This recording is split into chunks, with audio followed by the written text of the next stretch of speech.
So a robust microfinance system is a boost to small businesses, which in turn is a catalyst for employment generation. And that's the position of the United States Ambassador to Nigeria, James Nswiso, who has asked the government to invest in microfinance and make the Nigerian business environment friendly for foreign investors. The American ambassador to Nigeria at a meeting with the Minister of Labor to discuss this administration's blueprint to reduce unemployment and how the American government can assist. The Minister of Labor, Senator Chris Ngige, outlined government's plans to reduce unemployment and appeal to the United States government to assist Nigeria. Unemployment is another scourge which I think goes to compete with even cancer, because the unemployed person, the devil will find work for him. He is the one who will try to migrate across the desert and go to Libya or go to Syria or go to look for ISIS, the road there. So I think that the G7 countries should look at areas and countries that have unemployment issue and help to stem the level of unemployment.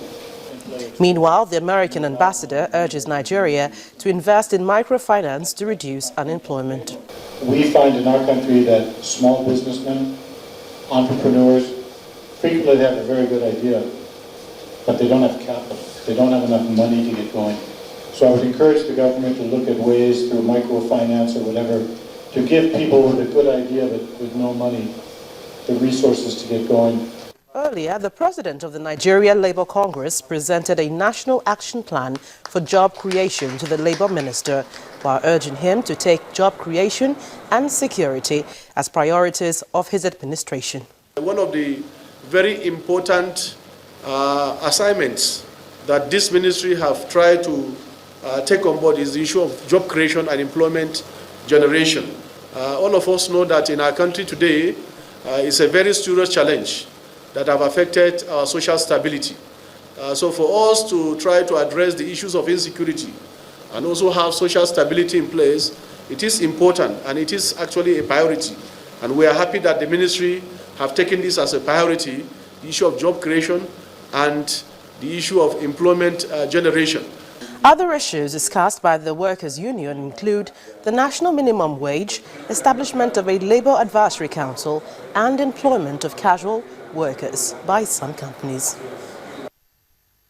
Microfinancing is all about financial inclusion for the people at the bottom of the pyramid. A multi-billion naira microfinance bank by the name LAPO Microfinance has secured another set of multi-million-dollar funding, first from the Africa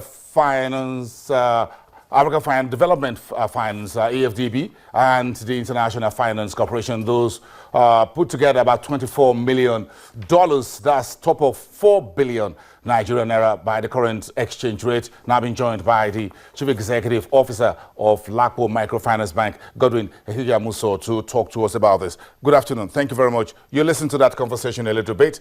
Microfinance for the people at the pyramid. Why are international development finance organizations like the IFC and AFDB interested in this business? Yeah, microfinance essentially is about development. It's about job creation, as we heard. It's also about overall economic and social empowerment of the people. And therefore, development institutions, local and international, tend to pay attention to this because it's one way of liberalizing access to economic activities. It's a way of extending economic citizenship to a large number of our people. And this large number of our people are women. And part of what you do, and this discussion around the world is not new, with the Grameen Bank in Bangladesh and in other African countries, in Mexico, is all about women at the bottom of the pyramid. Yeah, that's it. Okay, I want to also really highlight the fact that, yes, in most microfinance institutions, you have more women. It's all about the issue of development, the issue of poverty. In most cases, there are really no society where women are treated as good as men. And they tend to also be excluded from the mainstream financial system. And therefore, microfinance therefore creates opportunity for them. As issue of poverty alleviation, we always say that if you see a poor man coming, he is likely to be a husband of a poorer woman. Therefore, if microfinance is to target poverty, women tend to be more in the client base. Some reports say that women are better in repayment of loans or credit than men. Is that true? What's your experience? Well, yes, I agree with you that we have a lot of literature on that. You know, some of them come up to support that with facts and figures. But after more than 2 decades in practice in microfinance, I believe that repayment or good repayment performance is more of a function of the training of your staff, the system that you apply, the nature of your services you provide, and again, your model. So I do not, as a practitioner, feel that good repayment is a gender issue. It is more of the training, discipline, and the systems of the lending institution. What's your experience with credit default rate? Well, yes, generally in microfinance, repayment tend to be better. But for us as an institution, our non-performing low ratio is less than 3%. So, for that, and it is not also surprising, across the world, you have institutions that's actually performing very well when it comes to repayment rate. One very interesting thoughts. How do microfinance banks, lenders like yours, tend to get things running where commercial banks find it difficult to transmit financial inclusion to the real sector, to the people at the bottom of the pyramid, to affect the majority of people, Nigerians? It's all about the approach. It's all about the model that you adopt.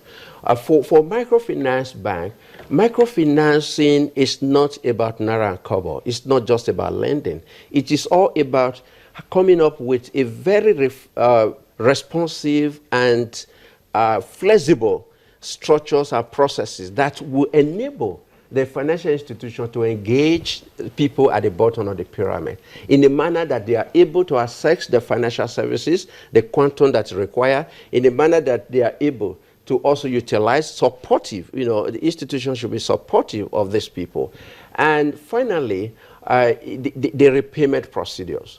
They tend to reflect the capacity, the cash flow pattern of the owners of micro and small businesses. You're a multi-billionaire by the size of your microfinance bank. So I'm talking to a multi-billionaire here. Do you plan to be a national bank sometime in the future, or do you plan to list on the stock exchange? Well, I've had opportunities to also express my opinion on this, and by extension, the opinion of our institution.